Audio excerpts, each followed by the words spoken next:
Welcome back to Hiking with Kathleen. In today's video, this is part 2 of our first camping trip of the season at MacGregor Point Provincial Park.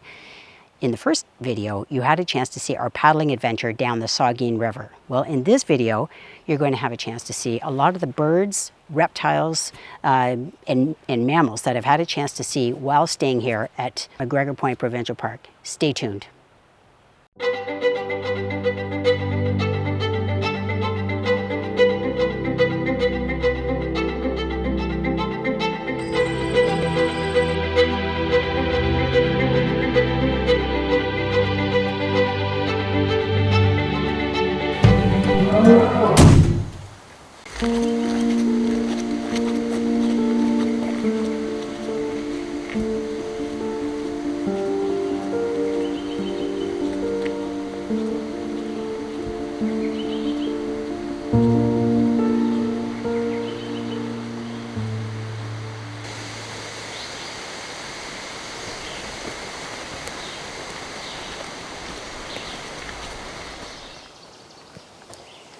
So I'm out on the trail again this morning. I'm taking a different trail. This is one that actually is in the woods but borders the campground road.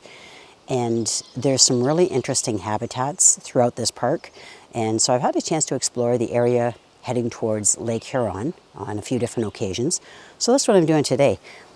Temperatures, here we are almost that last week of May, and what we're experiencing is yesterday the temperatures were in the high 20s, so very hot and humid.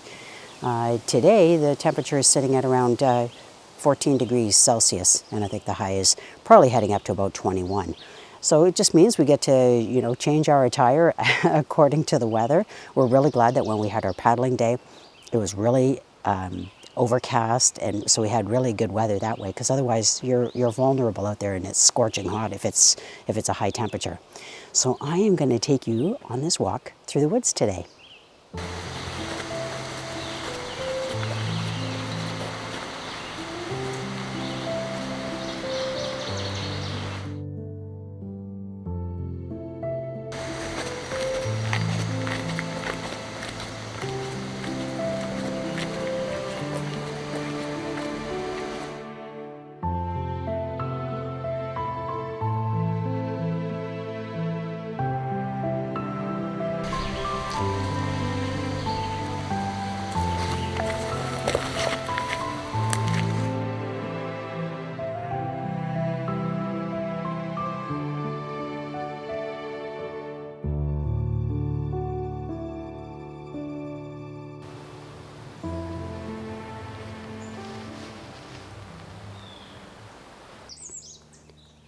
One thing I must say is that the signage is very, very good here.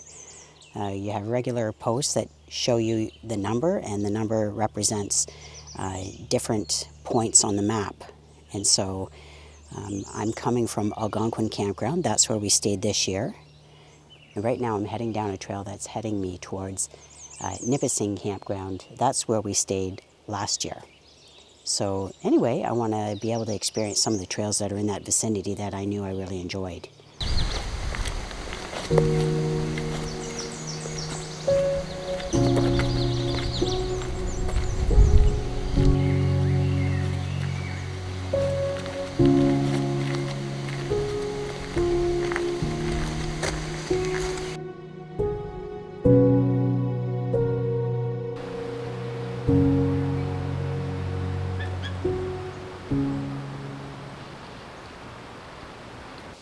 So today is a great day because the temperatures are great, sky is clear, and Shannon and I are going to do a little bit of our own thing this morning.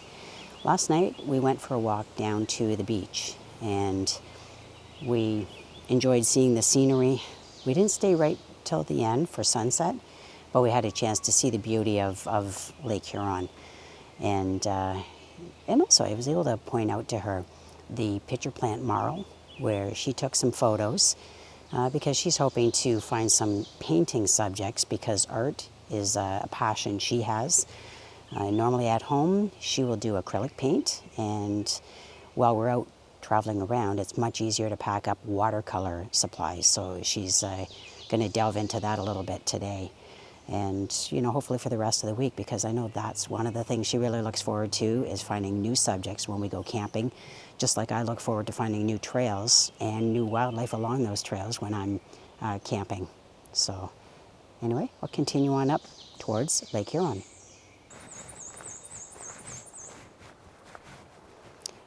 So MacGregor Point Provincial Park is regarded as Peely of the North, and what that means is Point Peely, near Leamington, Ontario, Canada, is an excellent birding location. Excuse me. This park is located on Lake Huron. Point Peely is located on Lake Erie, and what happens is when the birds are migrating through, they end up stopping after they have crossed over a lake in order to recharge. Well, this is the season where birds are now arriving, as in small birds like warblers, or they are setting up their breeding territory. So in this particular case, I just finished filming a Mourning Warbler.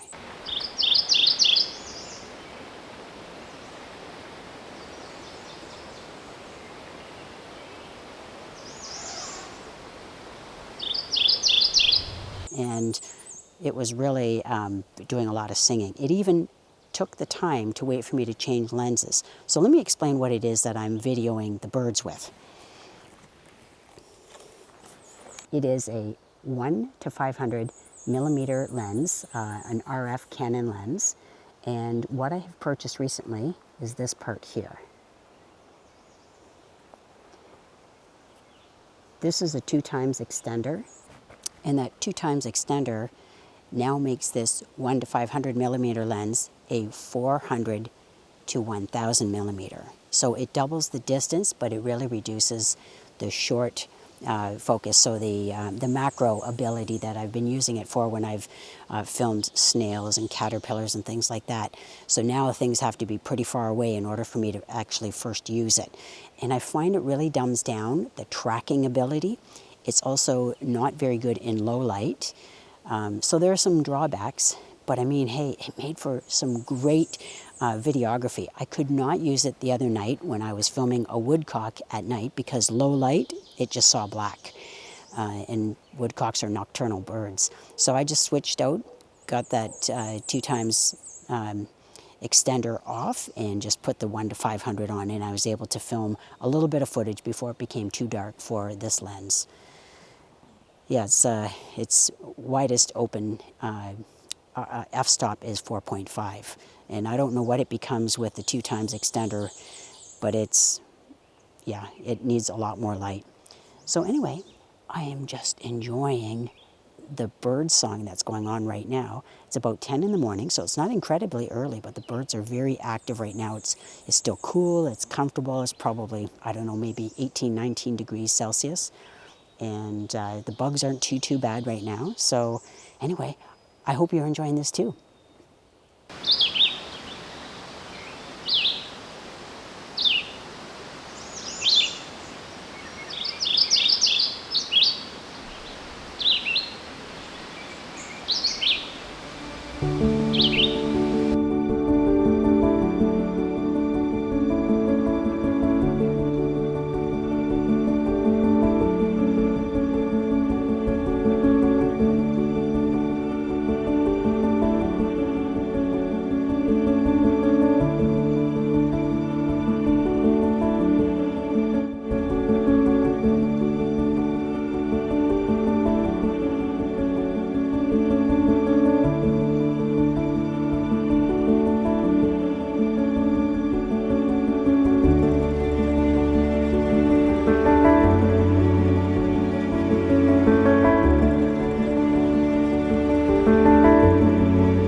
So I did go for a walk out there, walked along the shoreline, and the reason for that is I was actually hoping I might see some basking snakes. I figure this is perfect habitat for water snakes. They like the rockiness, and it's not too terribly hot right now. I did see some killdeers that were flying around, so I was starting to focus and see if I could find their little chicks that run around. They look like pieces of gravel running around. They're so well camouflaged. I didn't see anything like that. So anyway, I just enjoyed having a look around just to see what was taking refuge in this Merganser cove. So you can see that it's an offshoot from Lake Huron, where the water in here is protected, and so it allows animals to, not get bounced around on the waves. But it also gives some protection if there's fish fry, that is eggs that are hatching. This water would warm up more quickly than Lake Huron water would. So anyway, I was always interested in trying my luck just to see what kind of wildlife might exist right here in this area. There's a marsh that's over there. I can hear red-winged blackbirds. So there's a lot of wildlife that takes refuge just off from Lake Huron, where Lake Huron would provide plentiful food supply like fish. So I just made a stop. It was at Merganser Cove. I was hoping to find a snake, and in fact, as soon as I left, I ended up finding a couple of garter snakes. So I filmed them. The first one got away, of course, but the second one, I was very careful once I was already notified by the first one taking off that they were there, and I want to be able to show you a snake. So it's a very nice, comfortable day, and they're just basking at the side of the trail. And I've continued along this trail, heading back towards our campsite, which is in Algonquin Campground, and I just ran into a couple of folks that recognized me from YouTube, and so I'd like to do a shout out to Mark and Sue from Midland, Ontario, Canada. So I'm always happy to meet folks who have been able to enjoy the channel, and explain that Shannon was back at our campsite right now doing some art. So I'm just heading back into the woods, and I expect I'll be back at our site in probably about 30 minutes or so.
Well, hello, honey bun. That was a long ride home. Well, I'm thinking, do I go out in the truck and look for you or what?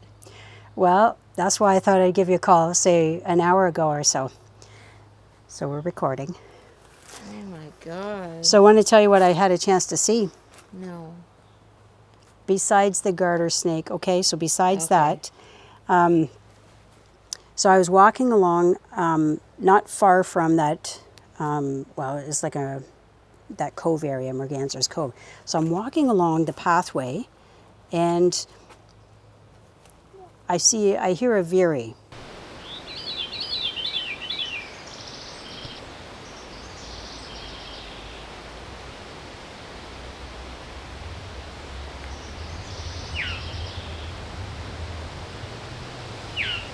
So I've recorded it, singing and doing everything that I wanted to see on the recording.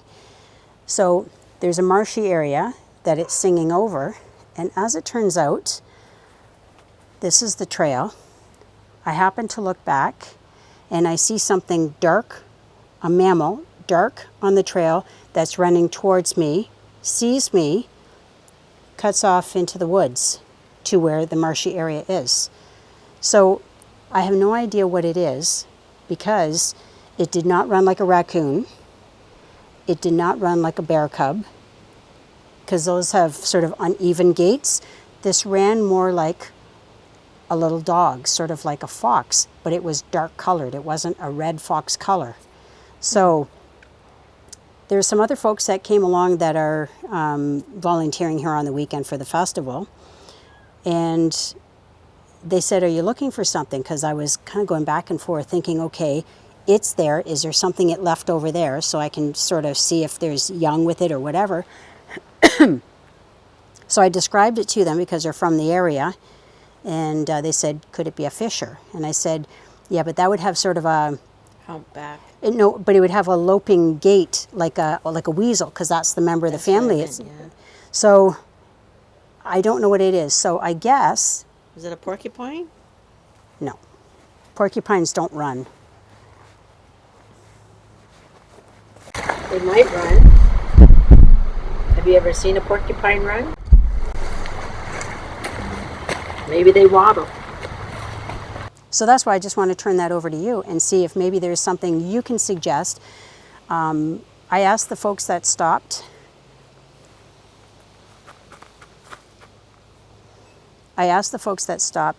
What they thought it could be. I said it did run sort of like a fox, but it was dark colored. So I said, are there silver fox? Not necessarily silver fox, but ones that are silver colored with the white tip that would be indicative of it still being a red fox. And they hadn't heard of that in this area. So anyway, that's the mystery. So I put that out to you. If maybe there are folks out there that are familiar with the mammal wildlife that lives here in MacGregor Point Provincial Park or area, maybe you can make a suggestion down in the comments. So anyway, that added to the excitement for today, but it was an unsolved mystery. And I didn't get to video it, so it's not like I can come home and scrutinize my camera, my film. So anyway, so I'm back here and I'm gonna just sort of cool down now. It's pretty warm and I've probably been hiking for about 6 hours. Not constantly, but I mean hiking, stopping, filming, and hiking some more. So anyway, I'm gonna have some lunch. Okay, so we are just about ready to sit down and have some dinner. So we've got our fire going, courtesy of Shannon, and also our dinner, courtesy of Shannon. So what did you prepare for dinner? Nothing. I just opened a package of turkey sausages. We were going to have jambalaya, but we got busy this afternoon. Yeah, we went and did a bunch of errands. I finished my hike probably around 2 o'clock in the afternoon, so it didn't give us a whole lot of time. But then we went into Port Elgin and spent some time doing some errands there.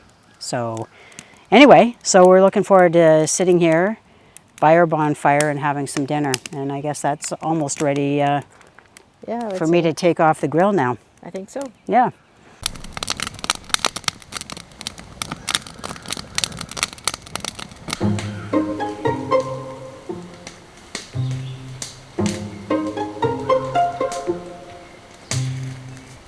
What we've done is we've made some revisions to preserving the water that we have in the trailer. It has a holding tank of 35 gallons, and so instead of having to fill it up, you know, as regularly as we once were, I mean, we still do put a 5-gallon container of water in there pretty well every day because we do shower, we do wash dishes and things like that. But here's what we've done in order to cut down on the use of that water.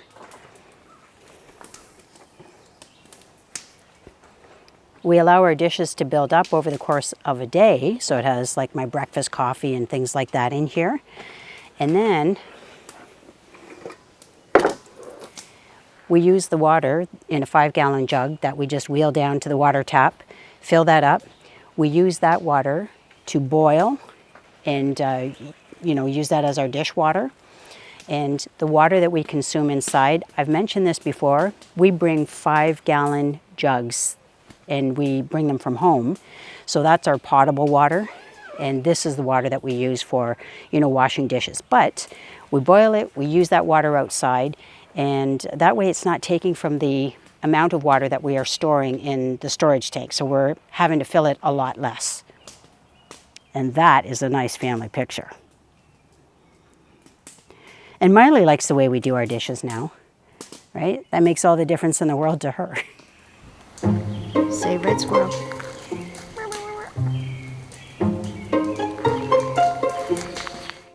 Miley doesn't seem to be too interested in showbiz.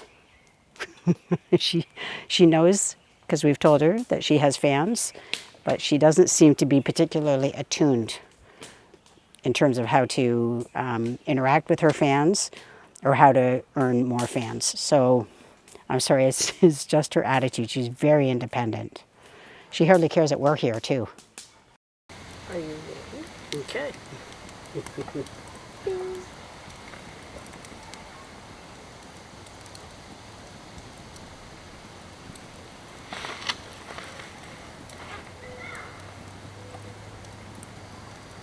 Good.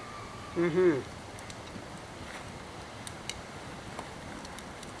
Yep, very tasty. Mm-hmm.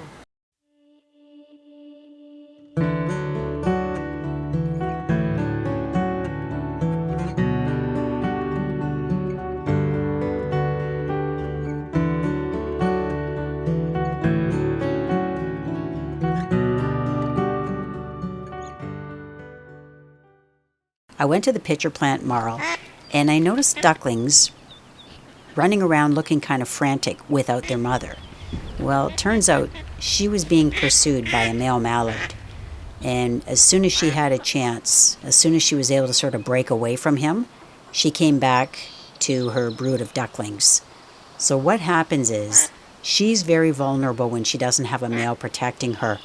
And the male does not partake in raising the family. He only stays with the female long enough to ensure that it's his brood she's going to be raising. So as soon as he impregnates her, he stays with her only long enough until she lays her eggs. Once she lays her eggs, he leaves her and then pursues other breeding opportunities.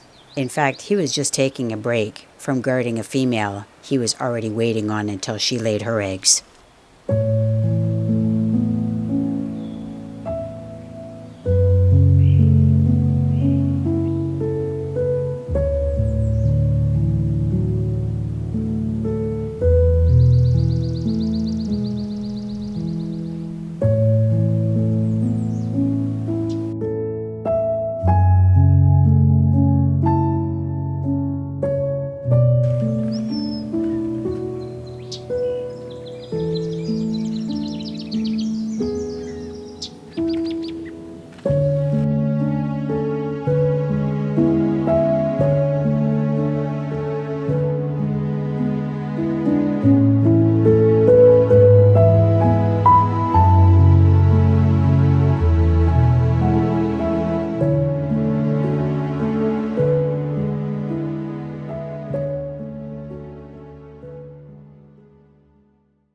I'm so incredibly excited because here I am out hiking again, about 11 or 12 degrees this morning. Did not expect to see any snakes, and here I have a water snake.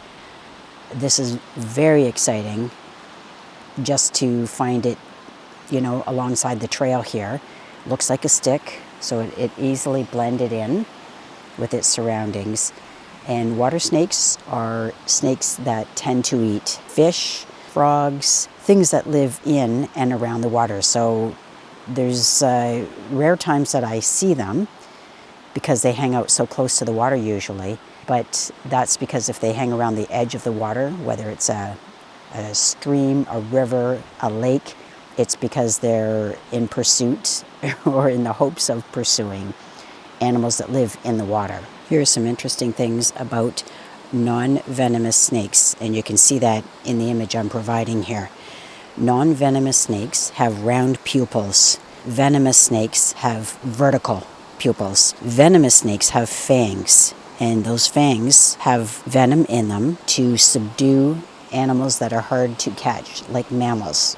say rabbits, for example. But to accommodate the fangs, they have a sort of a triangular shaped head. This non-venomous snake, so non-poisonous snake, has just a nice cone-shaped head, and it does have teeth. It has a row of teeth on the upper and lower part of its mouth, capture things that are slippery, like fish. On today's menu, we have camping jambalaya. So last night we had turkey sausages. So I had 3 of them left over, so I just cut them up. And cooked shrimp.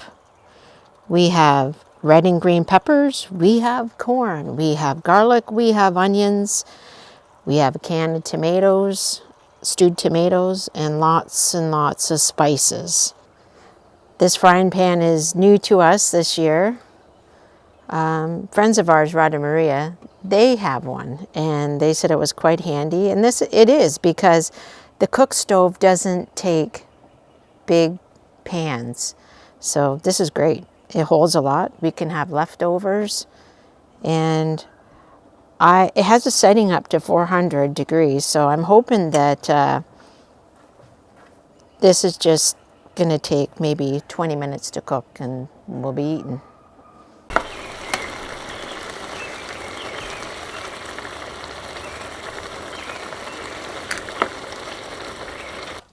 I love cooking outside because then you don't get the smells in your trailer, even though we like our food and the smells, but it can stay in the trailer for a very long time. And it just keeps the mess outside too, because I can be messy sometimes. I can drop things. What about the moisture? Do you talk about that too? And the moisture is not good for the trailer as well. You get condensation on the windows, and overall it's just better to cook outside. That's why we camp, to be outside.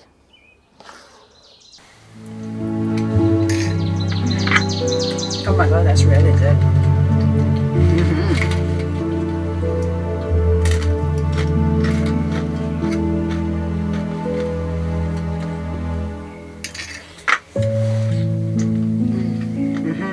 Thank you for making this. You're welcome. Well, that's a wrap. This concludes our first camping trip of the season at MacGregor Point Provincial Park. Next week, we're going to be spending time in southwestern Ontario, and then the following week, we're back out on the road with the travel trailer, heading to provincial parks that are in eastern Ontario. Stay tuned.